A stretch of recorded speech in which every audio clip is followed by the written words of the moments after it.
So this is our newest segment. We came up with this as a fan request. This was a request that we give to our top tier Patreon members at the $10,000 level. It's called Humble Pie. Humble pie, humble pie. Do it right, humble pie. Do it right, It's just humble pie. Do it right, humble pie. Gonna do it right, humble pie. And so this segment, we're talking about bettering ourselves. We've talked in the past, we've had tidy time, where we've talked about bettering our homes, making them more cleanly, more clean. And this way we're really taking care of ourselves, we're taking care of our brains, our hearts, our souls. So we're just going to give a quick tip or trick. Quick tip or trick. So I think I'll go first on this one because I've been thinking about this a lot. And one thing, you can validate me on this. I think this is a great thing that everyone should do. I have been grooming myself. Much like Jeffrey Epstein groomed people that he met in his life, I groom myself and get to know myself. I treat myself well. I've been trying to become myself's best friend so that I can take advantage of myself. Much like Jared from Subway did to other people in his life. But I'm doing it to myself, so it's consensual. It's consensual. Everything's A-okay. I am of age. And so sometimes I'll look myself in the mirror and I'll say, you're doing so good. Don't tell anyone about what we're doing tonight. It's between best friends. It's between me and you. If you love me, you won't tell anyone about this. But this is me and me. Yeah. I'm talking to myself. Yeah. Self-talk. Self-talk. I think is what you call it in the business talk. Well, kind of. So we're best friends. Like, if you love me, don't tell anyone about this. And then I'll get a bubble bath going, and I'll do the circle jerk. So for mine, I've been really reflective on the way I've been treating others. Fiona piped up the other day and said that the way I treat low-level workers is borderline abusive. I don't know where that line is. I think most of life is a gray area. If I'm going through the Rim Bim Mart to buy my kumquats for the week, and they're not ringing me up quick enough, I, for the longest time, had no problem consistently berating these young teenage children that are ringing up my groceries because they don't get it. They don't get it. I'm a very important person. My time is limited. Money is time to me. Time is money. So anyway, I still do those things. I still say what I want, but I say sorry when I'm done. Mm-hmm. So for example, Julian is the cashier. Mm-hmm. I went to the 10 items or less. He said to me, because I had a full cart. Sir, you have a full cart. Mm-hmm. Could you please use one of the aisles so that the other people in line, the other patrons, can get through and out quicker? And I said, I'll cut you off right there, you snot-nosed brat. You are a literal piece of human garbage with zero worth. Do yourself a favor, turn in your apron, go outside, and run into traffic. But I will have them give me my change and say, sorry, and I will walk out. And my conscience is clear. Right. So... Yeah, that makes sense. That makes sense to you. Yeah. Like he said he's sorry. Like being tied down to the couch that's sensible. Yeah. So Jim, that would be considered emotional and psychological abuse. And then when you say sorry, that doesn't undo the damage that you've already done to the person's psyche. Well, then why even say sorry? Why say sorry? Should I just not? Well, I guess the question is, are you wanting to damage a person's psyche? Well, I subscribe to the idea that if someone, in my opinion, is an awful person, they deserve to know so. They deserve... If anything, I'm helping them. Maybe they will go home and self-reflect and have their own... Maybe... Do you... Humble pie time! Right, maybe he'll force them into rock bottom and they'll end up making changes in their life that lead to better things. And 10 years down the road, they might see him again at the Rim Mart and say, thank you. Oh my God, thank you. Look at this life that I've created by you recommending that I walk directly into a Buick to give it a kiss on the bumper. Right. What would put you? Let's ask this. This might be a good question for the self-care that you're each trying to share, kind of from your own somewhat skewed point of view. What would put you at rock bottom, John? I've already been there, so anywhere is up. Anywhere's up from rock bottom. And has anyone said the things to you that you say to others? Yeah, why do you think I now have this beautiful studio and this media empire? Right. So this is your gift from being abused, or you? If think my it father, when I helped was you? a child, Coddled you.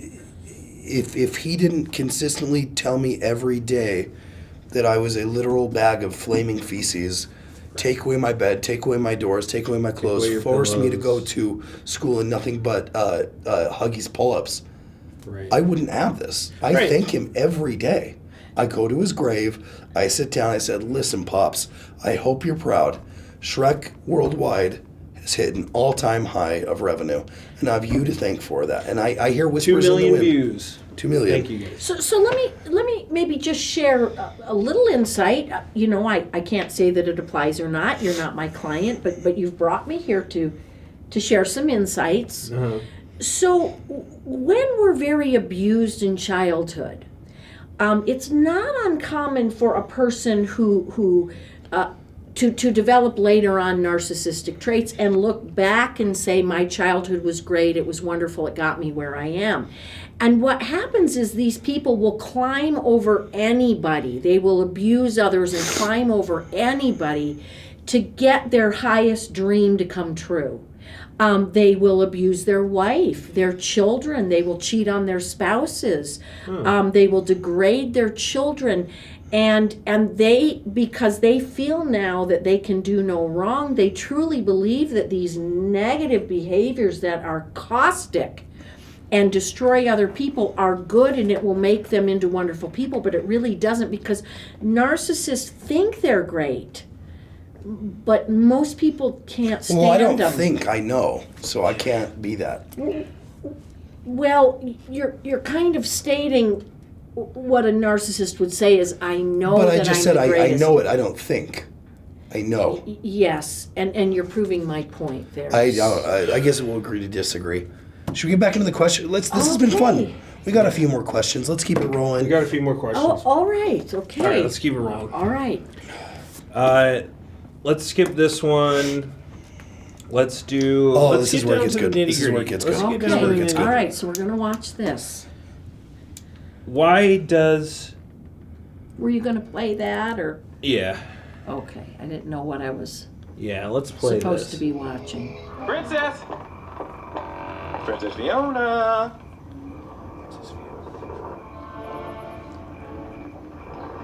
Princess, where are you? This is from Shrek 1. Donkey is looking for Princess Fiona, Princess. Desperately searching. desperately searching. He does not know yearns. she is an ogre Get in yet. here, I ain't playing no He games. doesn't know what? She's an ogre. He Oh, thinks he she's a doesn't princess. know at this point. He just knows her as a beautiful, Princess. white, Beautiful, busty gal. white, Aryan bride. No help! Shrek! Shrek! Oh, no, Shrek! it's okay, it's okay. What are you doing to Princess? And let's go ahead, so I'm right there. Okay.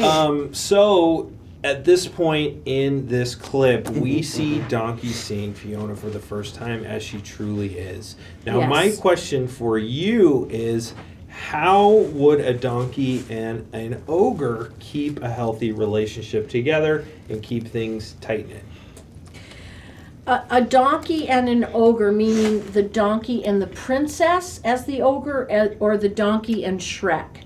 Donkey and the princess. So let's say Fiona's married to Shrek. Okay. Let's she say- is right here in this? It will be. Yeah. Okay, Let's okay. say Fiona is married already. Okay, all right. But Fiona gets along with Donkey a lot better than she does with Shrek. They're calling each other every night. They're doing nightly calls. After Donkey's doing a nightly call with Shrek, they're having secret meetings at the Sizzler. They're going into the bathroom of the Sizzler and doing handprint painting on the walls. They're just having lots of fun. But she doesn't want to get divorced from Shrek because she does love Shrek, but emotionally, physically, he's not pleasing her anymore. Is this all hypothetical? This is all hypothetical about Fiona and Donkey. Okay. So she's not getting pleasure anymore. She's starting to zone out during the hanky-panky, stinky time, and she wants to be with Donkey. And your question is? And the question is, how would Donkey go about forcing her to leave Shrek and become his bride? Now, therein lies the problem. Donkey can't force another person to do something. What do you mean he can't force her? Well, I mean, for the sake of the show. For the sake of the argument. For the sake of the argument. What do you mean he can't force her? well, I'm sure that could be very frustrating to Donkey because he wants what he wants so badly, but we cannot force another person. And often, when there is a relationship going on that is fun. I love your energy. You're starting to make sense. You're starting to speak our language. I'm sorry about that. I want to maybe bring it up a level. Let me just, when things are very fun, that usually connotes that the relationship has gone beyond a friendship and it is going to damage the primary relationship that has been built in trust. It has been built in commitment.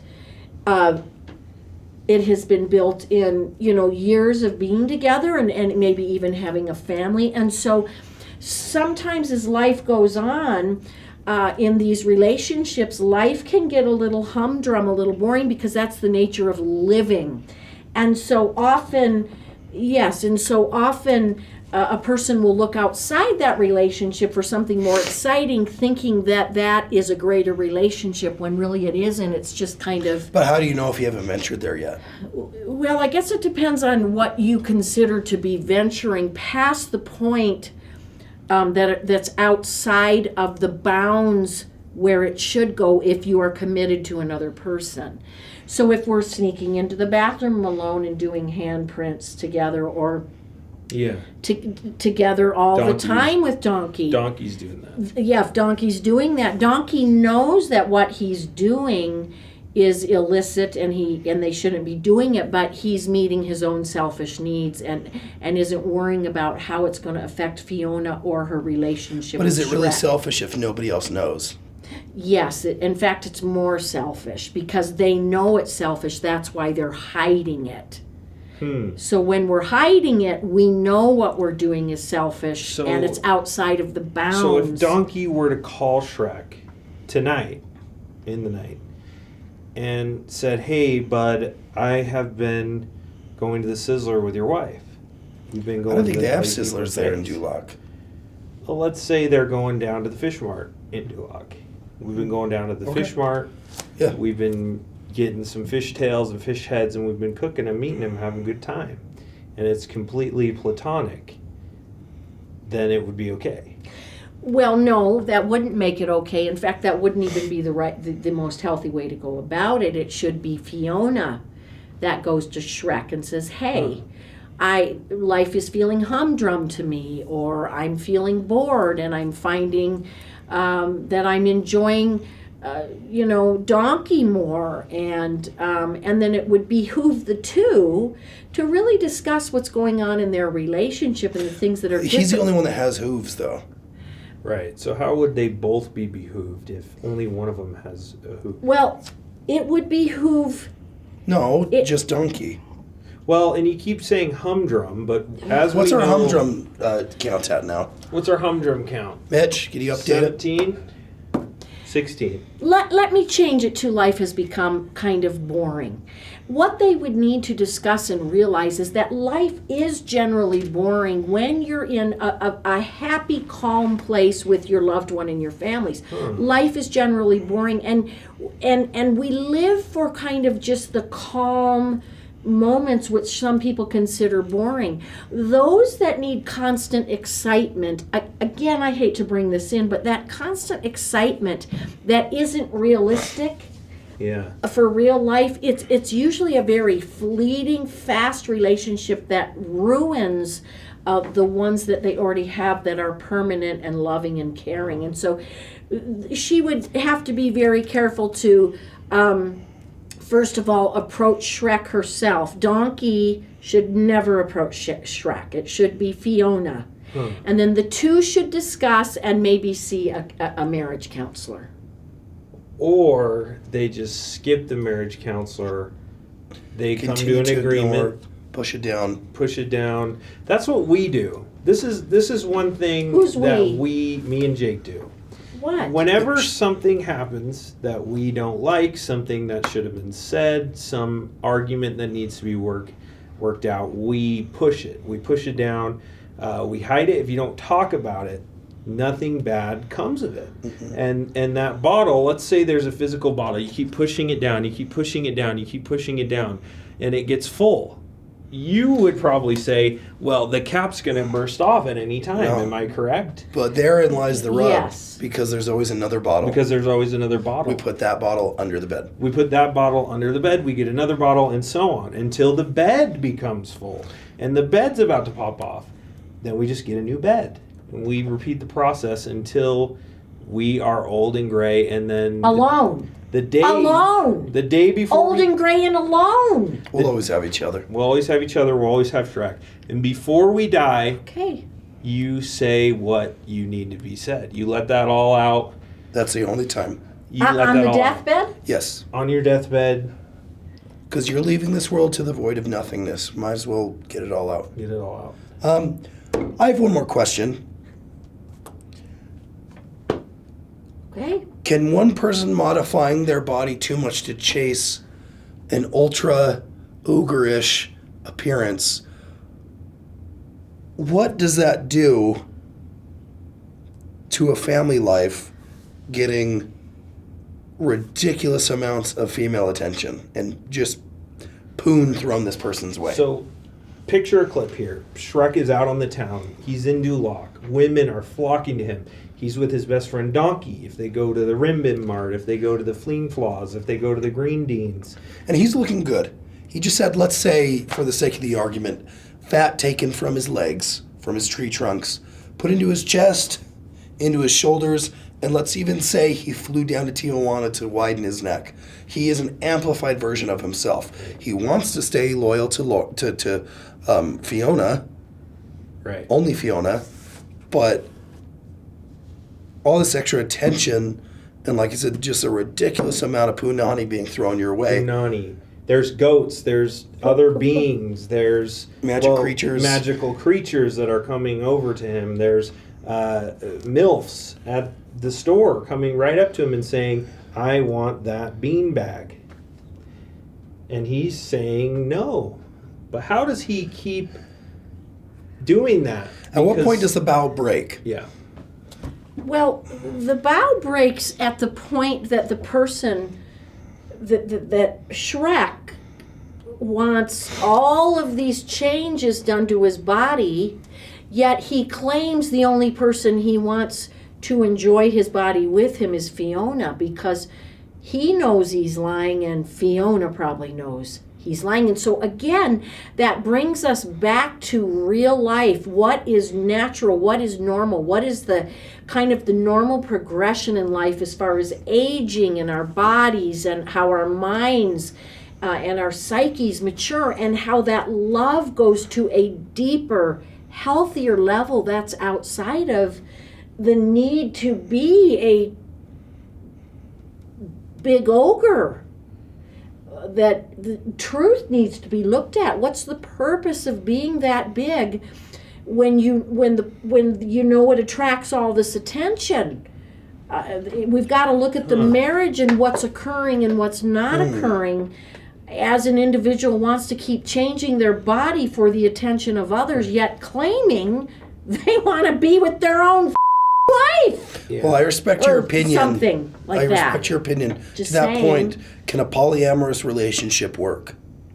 Because we've gotten questions. So there are many people that And as the Donkey would support Shrek in his changing, I just want to make that clear. if both partners agree that is what they want and they want to remain married and they want to be polyamorous, they can make it work. But what I have found with couples... What about an octagonous relationship? Well, I haven't come across that, but let me go back to poly.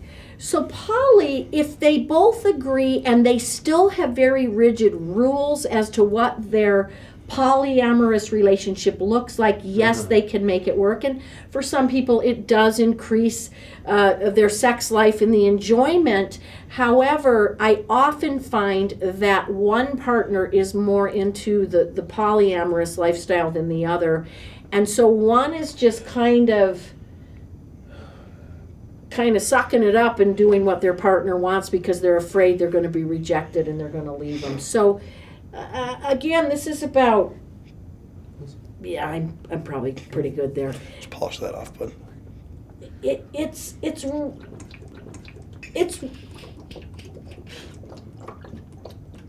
really about honesty in our relationships with our spouses and honesty with our friends. I love what you just said. I love that. Good? Okay. We want to open up the floor. Okay. I got one more. Are you sure? We'll do a quick one. How does a person, Pinocchio, this one's really, I've been really wanting to get this one answered for the fans, for the viewers, I promised you.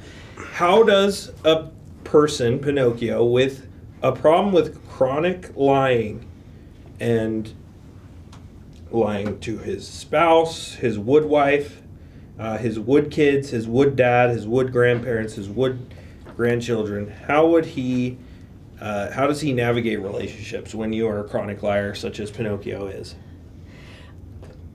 That's a good question. Well, And you got to answer this in 7 words or less. could you repeat the question? That's Yeah, you're 6. You got one more word. Stop it. Okay, let's repeat the question. How would someone with a chronic lying problem such as Pinocchio navigate a relationship? Stop lying, tell the truth. That is really, really, really, really, You have 2 more really, words, really, Doc. really fun.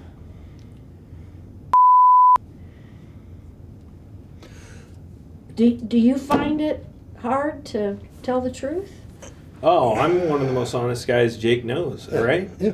Yeah. Just needs to be put in check sometimes. Just need to be put in check, humiliated, like the bad boy that I am. Which you're pretty good at that with people, so I can see why your relationship The works. best. It's the best. We want to open up the floor to you, Doc. What do you want to I'm know not about? a doctor, though. What do you want to know about our expertise and the things we do here and everything Shrek? What do you want? Ask away. Okay, fellas, do you find that you have a tendency to mimic the life of these characters to the point that you feel you may have lost who you are as a very unique person of your own? I think we follow God's teachings. We follow God's teachings to a T. And when God tells us to do something, we do it. What has he told you to do lately? Oh, he tells us to do stuff all the time. Take mud baths, go out, collect toadstools, find princesses out in castles. He's told us to ignore the ruling class and the dictators in the land and to be To our make man. wooden signs to keep people away. We Make eat wooden slugs, signs. eyeballs. We eat slugs. He tells us we- all of this. Right. And how do you receive this revelation? Oh, we just rewind it and watch it over. Yeah. Oh, so you get revelation through the movie. Of course. Yeah. Of course, like all of our millions of fans do as well. And do you feel that by consistently limiting your revelation to just the Shrek movies, that your life is maybe less full as what it could be. In other words, do you have other dreams or hopes or Most of my interests in your dreams are life? every night about Shrek. Right. Would you go to the Pope and say, "Hey, Mr. Pope, would your life be more full without Christ sealing?" He would say no. So Would you go ask, do you feel limited to your one Bible? No. Are you saying that you tend to liken Shrek to your higher power? Is Shrek your God? He doesn't have a likeness to him. He is The essence of the Almighty. Well, think about it. He has an ancient being that's been around for potentially millions of years. At the beginning of the film, at the beginning of this beautiful motion picture, Fill her in. he narrates his own story. Who do we know is able to write and rewrite their story and have ultimate authority over your own narrative?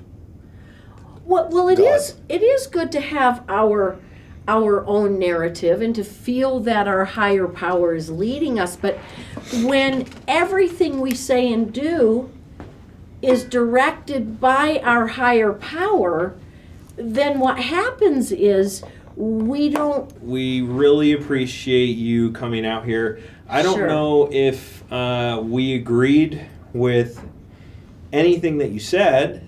That's all right. That's fine. That's good. That's you're using your thinking and your psyche and your inner voices and narratives, and that's all right. That's an okay thing. But we did want to get a different perspective, because as people who are trying to always better themselves, we like to get other perspectives so we can more latch on to our own beliefs.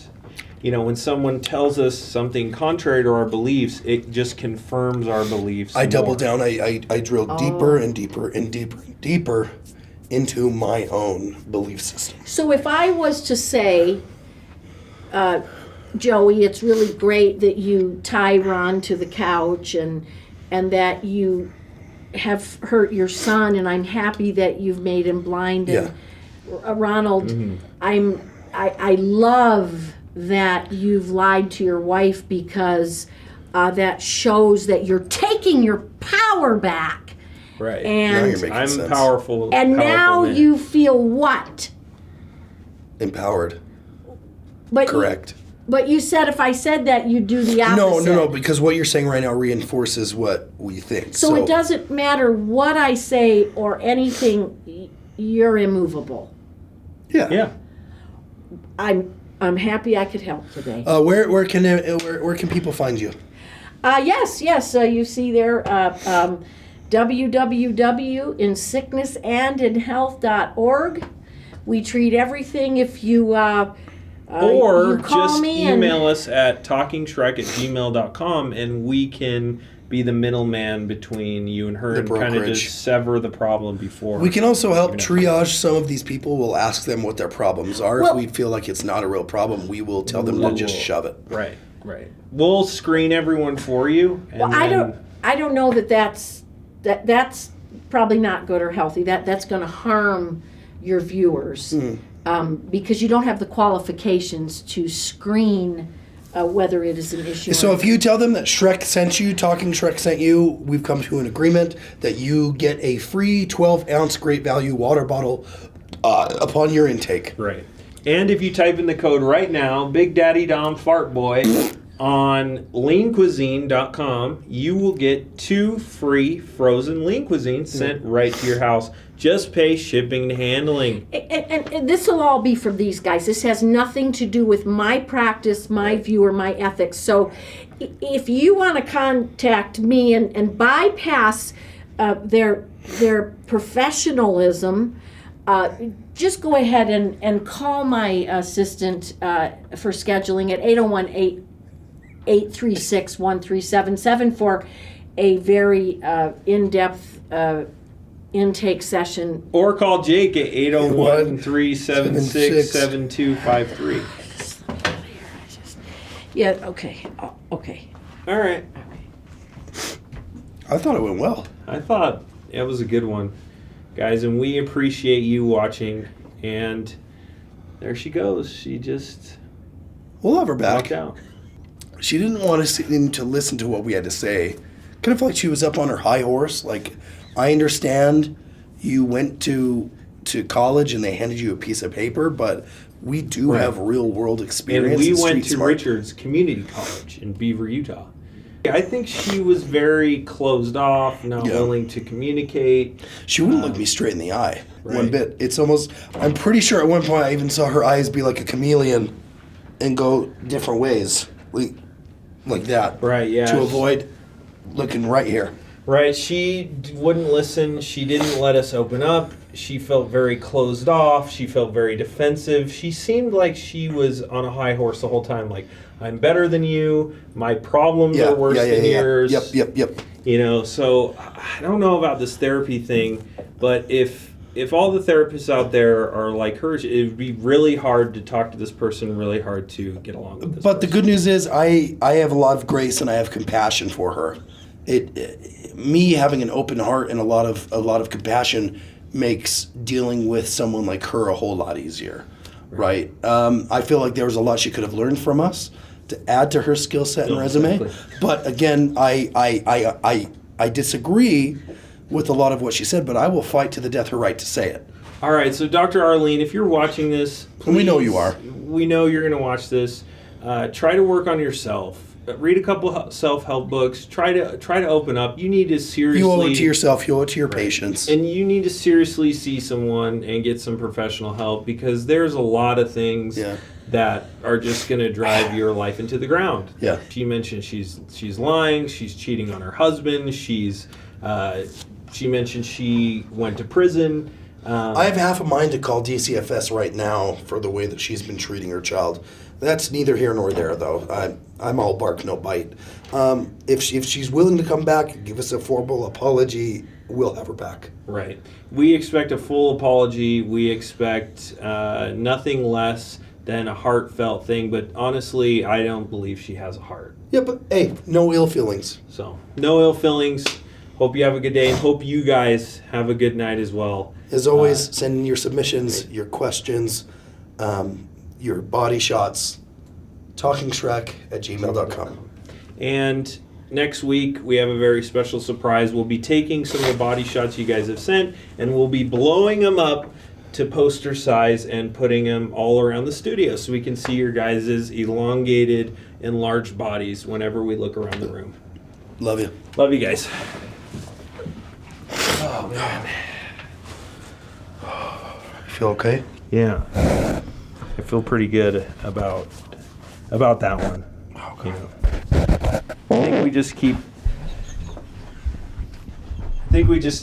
our heads down and keep working with this. This thing will pay off. Put your shoulder to the wheel, your nose to the grindstone. Put the nose to the grindstone, get the shoulders to the wheel. Okay, it'll be okay. I love you. I love you, man. Hey, nightly call tonight? Yeah, tonight. See ya. All right, see you, man. This is the part where you run away.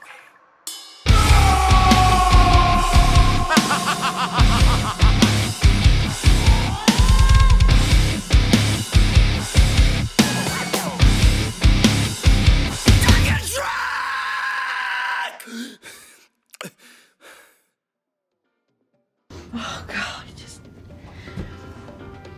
Oh my gosh.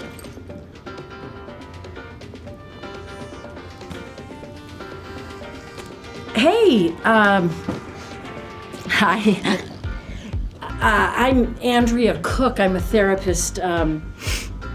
If any of you saw that episode, let me just say that I wasn't really planning on kind of how that went. And if any of you were traumatized, just know that ethically, certainly, I would never try to be in a place where anyone would be traumatized. Certainly, it wouldn't be my fault. If you need help, you can contact me. I'll be happy to help you work through that. Just know that places like Doppel and other governing boards, they wouldn't really want to hear what you have to say about me as a therapist as I took part in this, because it was really just, and if you at any point feel like you want to harm yourself from anything that you heard from these Bob and John, go straight to